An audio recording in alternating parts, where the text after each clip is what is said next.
They deserved the draw in the end, though. They did. Oh, yeah. And you appreciate the reaction, and that's all fine and well. But they should not have been in this position. And here's the issue. I've been very supportive of Solskjaer, and he has done a tremendous job since coming in. But I don't understand if 2 weeks ago, 3 weeks ago, you tell us that Marcus Rashford is your number one. He's your guy. He's going to play down the middle. And he's been doing a tremendous job for you. He has been scoring goals. He's been playing well.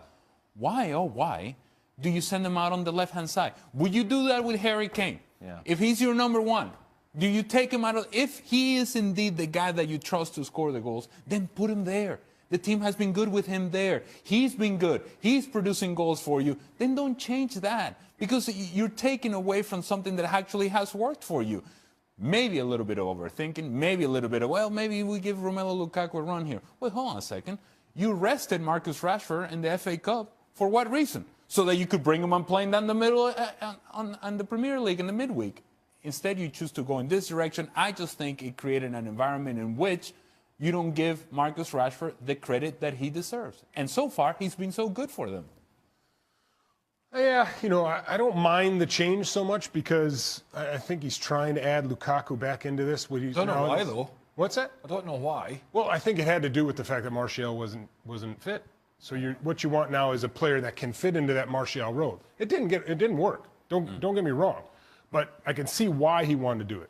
My thing is still always the fact that defensively, they are not strong enough. Yeah. You could see just building on the back. The first goal for Newcastle is a goal because of a poor touch by Manchester United, and they put themselves under pressure. But they're so spread out, and you're asking your team now to play spread out if you're not confident in a good pass, because the ball played in is not directly at his feet, takes a poor touch, and you have a Newcastle team that really hasn't had much of it. I'm sorry, Burnley.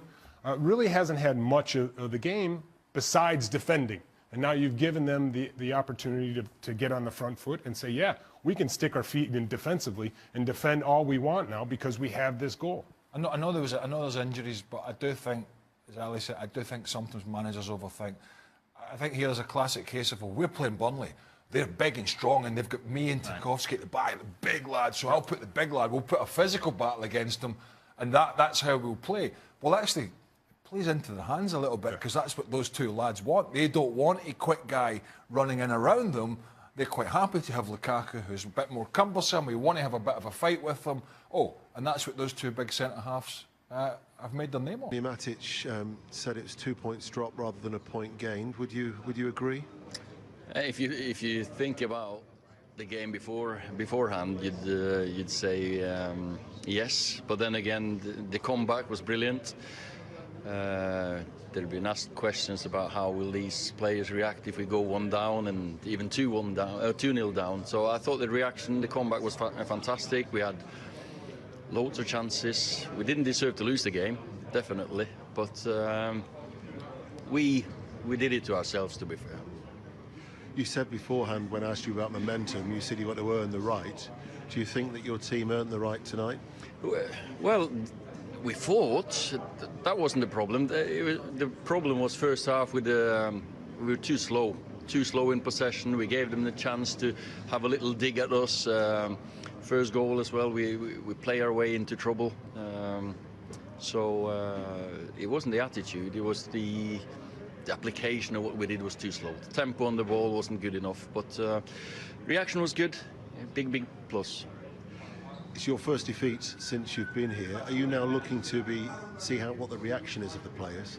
Well, how they respond? It feels like a defeat, but the reaction was good. Came back. Of course, you want to start again, go again, because we know we've disappointed ourselves and disappointed the crowd today. But then again, the ones who stayed for the full match, they had a typical Old Trafford finish to a game. So that was the big plus. What was your view on the penalty? Penalty, yeah. Jesse was caught, so and I think he made a good decision on the first one. I think so. It's a difficult one for him. So just on the line. So. Nothing's going to change now, is it? Yeah. And finally, what's the situation with Maro and Fellaini? I've been busy all day, so I haven't got the latest update, to be fair, to be honest. You can score the beautiful goals all you like, and they do, like a lot of teams. They score some great goals, City. And at times they're trying to walk it in, and you know they should be taking strikes.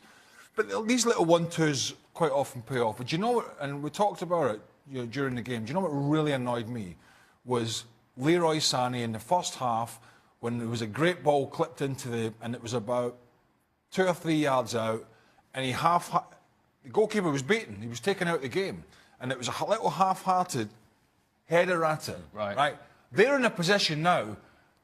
They need players.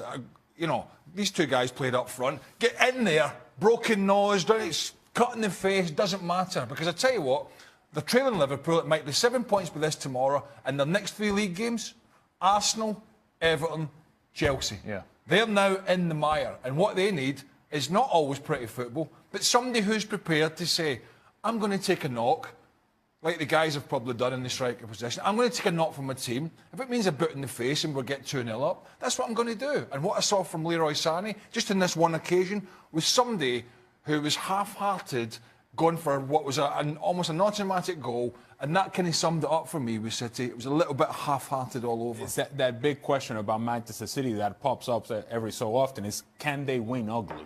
Right. Because if it's not all the pretty stuff that we see, and we all enjoy that, and it's entertaining, but there are moments throughout the course of the season where all those things don't come off. And that pass that you're talking about maybe wasn't there, and they're not able to pick out. At some point, you got to win ugly. And winning ugly for them doesn't come natural, and they don't find a way to do it. That in itself is something that you need in order to win consistently. They don't do it. Only beating Manchester City 2-1, but they finally have spent some money. It is a club record. Miguel Almiron making that move from Atlanta United to Newcastle United. Ali, for those who don't know much about this player, what sort of player have they got? Is this a good asset for Newcastle? He is a good player, and he's a player that has tremendous pace with the ball. In fact, quicker with the ball than he is without the ball. He can create separation over distance. He would be a perfect player for a counter-attacking team. And if Newcastle considers themselves a counter-attacking team that maybe defends well and plays Miguel Almiron in transition, he certainly can do that. I would question perhaps the physicality at times. It's not a strength for him, and his decision-making in the final third is not a strength for him. However, running with the ball and running at people, running away from people, he can do that all day long. How do you reflect on that this evening? Well, it was not our best night. We didn't make a good performance. We started with a goal, and that kind of situations happen, but we didn't take the rhythm of the game. It was slow. We lose the second balls. We were not aggressive enough, and that's why we could not win. They didn't do too much, and 2 shoots on target, or 1 shoot in the penalty, but it was not a good performance. Is that strange given the fact after 25 seconds you were 1-0 up with a perfect start? Yeah, but sometimes helps, sometimes it's not good. So didn't help us. So the result was good, but didn't help us in the way we played. After that, when we conceded, Newcastle equalized in 1-1, and after 5-10 minutes we did our game. So after that we did it. So the reflection of the 0-1 was not good for our side. You did have the ball in the back of the net for 2-0 when Sergio Aguero scored, and Kevin De Bruyne was booked for taking the free kick too quickly. What did you make of that? Because that could have been a pivotal moment. Yeah, I would like, of course, if it was 2-0 it would be better, or 3-0 would be better, but I don't know. We see the referee said don't take a free kick until my decisions, or when I give you the permission to take a free kick, so it's well done. So I don't know, really. We didn't win today for that actions. Whilst you were 1-0 up in the second half, you had a couple of chances though. Was it disappointing the way Newcastle came into that second half? The game was not good. So in terms of when 1-0, we had to get the chances. I think the second half, the first 10-15 minutes was better, but then 1-0, everything happened. Set pieces, the kind of situation. We did not defend the cross, the second ball. So these kind of situations happen. So we have to improve. Try to improve in the next games. Where does that leave the title race, do you think? Well, we have the chance today to reduce, knowing tomorrow is still the game for our opponent, but we knew it. So when you are behind the opponent, so you have to try to win games and to do our games. And we won want to be there, and we could not do that. And now it's recovering his days because next week will be tough with Arsenal, Everton, and Chelsea. And what we have done so far is game by game. That is what we have to do. You've been in many titles, though. Do you think there'll be a lot of twists and turns between now and May? So it's what it is. I know the challenge is big because being in no competitions is what it is. But if you want to grow up like a team or like a club, you have to accept that challenge. So I prefer to be in that position, you know, to play the final Carabao Cup or to be in that position. I prefer it.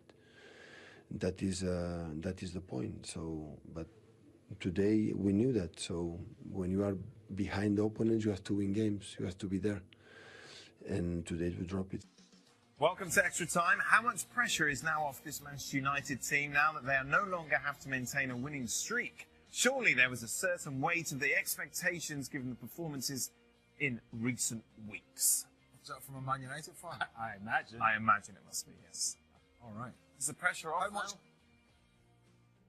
What's better? Am I missing something here or what? I mean, like, get me something to bang my head on. All right. This table's quite hard. Yeah, pretty sturdy. I was thinking more about you. I was thinking more you. This table's definitely harder than me. What's wrong with winning? Yeah. It's not. There's no pressure when you keep winning because you expect to keep that going. So winning is good. Yes. Yes. Right. You know what? Great quote. Yeah. Immortalise that.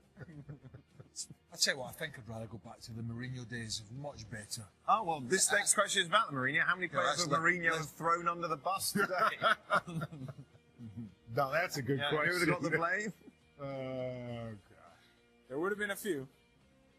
He would have said something about Pereira, that he gives him an opportunity to play and he loses the ball, and then now you're giving up that's it. goals. And Yeah. You said you wanted Pereira. yeah, and then, he would have said, I finally give an opportunity to Lukaku to play and he doesn't do what I ask him to do. I mean, there would have been Where was Luke Shaw? What was he up to in all of this?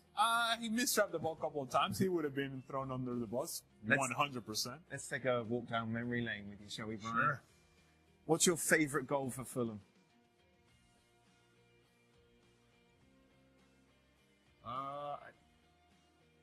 I have to go probably against Birmingham, second to last game of the 2007-2008 season.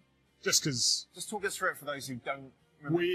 we had to win going out, and we had done that up until this point, 0-0 against Birmingham, and the ball played, free kick played over the top. Was it a header? Yes, it was. 100%! Of course, it was a header. McBride, baby. What year was that, Ryan? McBride. It was 2008. Was Roy Hodgson the manager? Yeah. Did you play in that game at Man City? Yes. In fact, 3-1? I 3-1? yes, it was 3-1. But Kamara came on for me. Could actually run in behind. That's right. And scored the 2 goals. Yeah. Tito Kamara. I think we might have did that game. I don't know, but I remember. I didn't remember him coming on for you. Yeah. Change again. Oh, there you go. You being on the bench changed the game? For I've sure.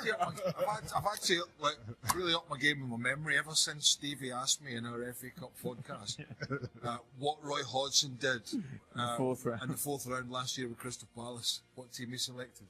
I was like, Right. Is a tomato a fruit or a vegetable? it's a fruit. Everybody knows that. Fruit? It's a fruit. Yeah, bang. But it shouldn't be a fruit. Why not? Because you don't put it in the fruit bowl. Right. You buy a fruit bowl, you put fruit in it. And you don't put, you wouldn't You have put a tomato, fruit bowl. you put a tomato in the fridge. Ah. They say not to do that. What do you mean? What are you saying? Oh, do you not have tomatoes in the Thomas household? Yes, I wasn't really listening to you because I was listening to something that someone was telling Can't me. you do both? Well, not really. You got 2 years, haven't you? Decent one, another. There we go. Are you deaf in that ear? You know you're not going to go on vacation without at least a little bit. Oh, I'm going on vacation. I forgot about that for a moment, Brian. It's not vacation where he's going. Oh, hey, it's away from you. That is a vacation enough. You love it, son. Who was your biggest enemy or rival, team or player? I like that question. Me? Yeah, who was like your nemesis? Oh, Brian. No, all of you. No, I'm selecting Brian. Ali, did you have a nemesis? Paraguay. Oh, Kept us out of a couple of World Cup, or opportunities to go to the World Cup. in the last couple of games of the World Cup qualifying cycle in CONMEBOL, which is not easy, by the way. No, it's not. No. Well, it's no CONCACAF. Well, I'm sorry, but I suggest CONMEBOL. It's just a tiny bit more difficult. You don't know. I just don't. Apparently not. Rival? No. Kamara? Fulham don't have rivals. No, that's true. They're What too about nice. you? Who was They're your? too nice down there. Did you have a player that you always picked a fight with or anything like that? Everyone. Yes. Referees were my biggest. There's so many like enemies. Player I didn't still like playing against the most is, and I think I've said this here before, is Jamie Carragher. Really? Because his weakness was what I didn't have. Pace. Yes. Read the game extremely well. I couldn't really drift off and find space. And plus, he scored on me in the corner, and it was one of 3 times that's happened in my life. Oh. Ooh, I was Who are there the for other one- two? I was there for one of those. Yes, you were. I wouldn't differentiate who's a better player in terms of Roy Keane or Patrick Vieira, just to name a couple. But I've always said Vieira was much more annoying to play against because of his physical presence. Right. You know, Roy was different, but I mean, just Vieira's physical presence because he was so tall and so gangly, and he could get about the pitch. And whenever you thought even you'd half a yard to play a pass, big leg and the big arm come out and made a challenge. He was real awkward to play against amongst And them. how about kicking him? Didn't even bother him when you kicked him? He was someone that seemed could I don't take a think kick. he noticed. Yeah, they were tough boys. At one point against Uruguay, I had to play against the Godin Lugano combo package. Yeah, no. No, and it's not like we were sending a lot of people forward. Yeah. It was just me. Hold it up, buddy. Drop out. Maybe we'll do something. Oh, no, that wasn't fun. Final question. What's your favourite best dance move? Ryan, what do you like on the dance floor? I'm all right. Oh, yeah? Yes. I was not expecting that answer. Yeah. Wow. Listen, I grew up in Chicago, late 90s. This is where house music came from. Okay. It was house music. Was it? Wow. There you go. Well, I don't listen to it necessarily as much as before. Although my brother does. My brother. Wow. still Okay, does. can you give us a sample? No? And you met your wife at a dance class? Dance appreciation class. Yes. Wow. Yes. What the hell were you doing there? It was a fine arts Oh, you got a credit. fine arts requirement. It was either poetry, Right. drama, or dance. I said, well, hell, I can dance. Oh, was this at school? Yeah. All right. Yeah, so- yeah, Yeah, you weren't drinking. He's not. I was there sober. That's on the billboard out drawing people in. Most people. Dance appreciation. I must have missed that class when I was at school. I don't think I've ever seen you on the dance floor. No, I can't dance. No. But I've attempted it while absolutely Yes, I imagine. drunk as a skunk. I have attempted it a few times, but I'm very reluctant to get up there. Right. Stevie's not. Stevie's the first one. Yeah, up. but he's absolutely minging at dancing. He just doesn't know he's doing No, it. that's very true.